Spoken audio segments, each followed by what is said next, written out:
Քաղաքացիական պայմանագիր կուսակցության համագումարին նախորդած ճեպազրույցում Ազգային ժողովի նախագահը անդրադարձել է կուսակցության նախընտրական ծրագրի նախագծին, որը սկսվում է վարչապետի քաղաքացուն ուղղված կոչով՝ հունիսի 7-ի ընտրություններում տեր կանգնել խաղաղությանը։ Արդյոք քաղաքացին ընկալում է, որ ապրում է խաղաղ երկրում։ Նախորդ շաբաթների ընթացքում քաղաքացիների հետ հանդիպումներից տպավորությունների մասին է խոսել Ալեն Սիմոնյանը։ Այն մարզերում, որտեղ մենք եղել ենք, ես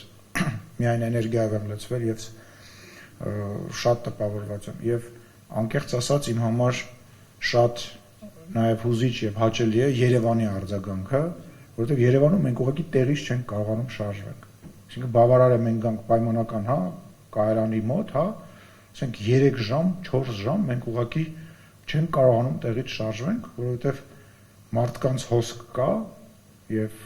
դա ուղղակի ֆանտաստիկ է։ Սիմոնյանը նշեց, որ հունիսի 7-ը ազատությանը, ազատ մամուլին, անվտանգությանը, խաղաղությանը տեր կանգնելու օրն է լինելու։ ՔՊ նախընտրական ծրագրում նշվում է նաև, որ խաղաղությունը դեռևս խոցելի է։ Պիտի ամրապնդվի, թե ինչպիսի մարտահրավերներ կան ուղղված խաղաղության դեմ եւ դրան հասնելու իրատեսական ինչպիսի հնարավորություններ կան ներկա աշխարհաքաղաքական իրավիճակում։ Ալեն Սիմոնյանը հիշեցրեց, հաճախ է այսօր խոսվում խաղաղության երաշխավորի մասին։ Մեր ընդդիմադիր գործընկերները նաև ազգային ժողովում մեկ ասում են ով է ձեր երաշխավորը, Ադրբեջանն է ձեր երաշխավորը, եւ չեն հասկանում, որ Ադրբեջանի երաշխավորը անվտանգության ամենամեծ Հայաստանի Հանրապետությունն է, իսկ Հայաստանի Հանրապետության երաշխավորը Ադրբեջանն է։ Այսինքն այս խոսույթը իրանք նույնիսկ չեն հասկանում ինչի մասին են խոսում եւ ինչպես նշում եք, երբ որ աշխարհում ամենուրեք նոր սկսվող, շարունակվող, խորացող պատերազմներ են, Հայաստանի Հանրապետությունը եւ Ադրբեջանի Հանրապետությունը եկել են հասել են մի հանգրվանի, որը հիմա մենք պետք է ամրապնդենք, որովհետեւ Ադրբեջանի Հանրապետությանը, Հայաստանի Հանրապետությանը շատ ու շատ ուժեր ուզում են ներքաշել առնվազն իրար մեջ պատերազմի գործողություն իրականացնելու։ Դա ակնհայտ է եւ պարզ է։ Ալեն Սիմոնյանը մեկնաբանել է նաև, թե ինչու է անհրաժեշտ ՔՊ նախընտրական ծրագրում ներառել Գարեգին երկրորդին հեռացնելու մտադրությունը։ Որովհետև Կտրիչ Ներսիսյանը սպառնալիք է Հայաստանի Հանրապետության անվտանգությանը։ Եվ լավ կլիներ ուրիշ կուսակցություններ նույնպես իրենց ծրագրի մեջ ունենային Կտրիչ Ներսիսյանից եւ այն մարդկանցից, ովքեր որ վարկաբեկում են հայ առաքելական Սուրբ եկեղեցին, մաքրելով, ազատելով, դա մեծ օգուտ կբերեր մեր պետությանը, մեր պետականությանը։ Հիբրիդային պատերազմի դեմ պայքարում Սիմոնյանի խոսքով մեզ օգնում է երկրի փոքր լինելն ու իշխող կուսակցության եւ պաշտոնյաների անմիջականությունը։ Պետք չի որևիցե մեկին մտնի համացանց եւ տեսնի ինչ են գրում, որովհետեւ ինքը կարող է այս շաբաթ կիրակի Հայաստանի Հանրապետության ամբողջ կառավարությանը վարչապետին իր բակում տեսնի եւ յուրաքանչյուր հարց տա, ինչպես նաև իր դժգոհությունը հայտնի կամ վրդովմունքը հայտնի։ Ազգային ժողովի նախագահը խոսել է նաև Փաշինյան-Պուտին հանդիպումից հետո իր եզրահանգումների մասին։ Նման խոսակցությունները նոր չեն եւ այդ օրինակ ապրանքների հետ կապված, գազի գնի հետ կապված տարիներ շարունակ եղել են եւ պետք է ասեմ, որ այդ պարագայում, եթե նրանք նման որոշում կկայացնեն, Հայաստանի Հանրապետությունը իր որոշումը կկայացնի եւ դուրս կգա վերջնականապես թե ՀԱՊԿ-ից, թե ԵԱՏՄ-ից եւ մնացած կառույցներից, բայց չեմ կարծում, որ դրան կգնա կհասնի, որովհետեւ ես գիտեմ նաեւ, որ շատ լավ զրույց է դրանից հետո տեղի ունեցել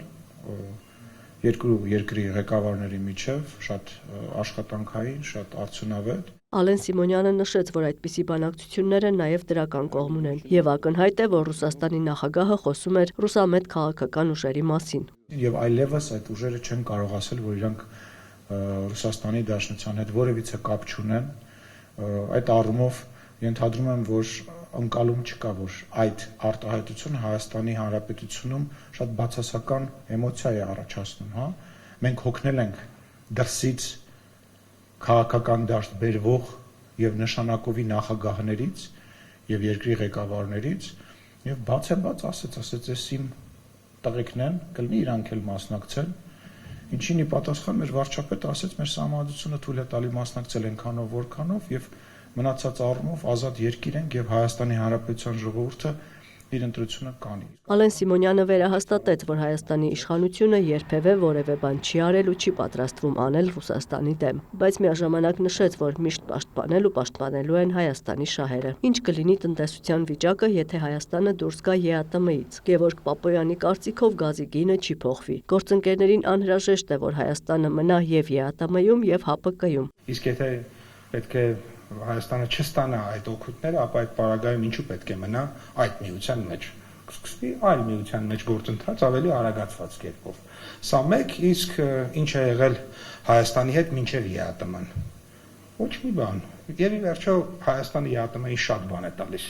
Այդ թվում Հայաստանի տարածքով շատ ապրանքներ են գնում ԵԱՏՄ տարածք, որոնք ԵԱՏՄ երկրներին պետք են։ Ապրիլի 1-ից Ռուսաստանը սահմանափակել է բենզինի արտահանումը։ Նախարար Պապոյանը վստահեցնում է, սա չի ազդի Հայաստանի վրա, որպես ԵԱՏՄ անդամ ունենք քվոտաներ։ Իրականում մենք հիմա Ռուսաստանից քիչ ենք ներմուծում բենզին, այսինքն մեր բենզինը Ռուսաստանի մասնաբաժինը այս պահին քիչ է վերջին ամիսներին, ավելի շատ եվրոպական ծագման էր, մասամբ ադրբեջանի, մասամբ իրանական, մասամբ նաև ռուսական, բայց այնուամենայնիվ նման խնդիր չկա։ Հայաստանը այս պահին դեռևս աշխարհի այն երկրներից է, որ ամենակիչն է բարձրացել բենզինը, համեմատության համար ասենք երկրներ կա, որ 2-3 անգամ է բարձրացել, ընդ որում Եվրոպայում, Ասիայում մինչև 3 անգամ երկրներ կա բարձրացել է, մեր մոտ դեռևս տոկոսներով է, բայց ցավոք սրտի մենք ունենք կանխատեսում, որ բարձրանալու է։ Ադրբեջանական ծագման բենզին եւ դիզվառելիք այս ընթացքում ներմուծվել է Հայաստան։ Արդյոք ադրբեջանական կողմը հայկական արտադրության որևէ ապրանք գնելու հայտ է ներկայացրել։ Կա այդպիսի ապրանք, կոնկրետ հայտ եղել է եւ կոնկրետ հետաքրքրություն է եղել փայլատի թեղի նկատմամբ եւ կոնկրետ կոդի փայլատի թեղի համար ադրբեջանական կողմը խնդրել է կոնկրետ գին եւ մեր արտադրողը տվել է։ Աննա Զախարյան, Աշոտ Խաչատրյան, լուրեր։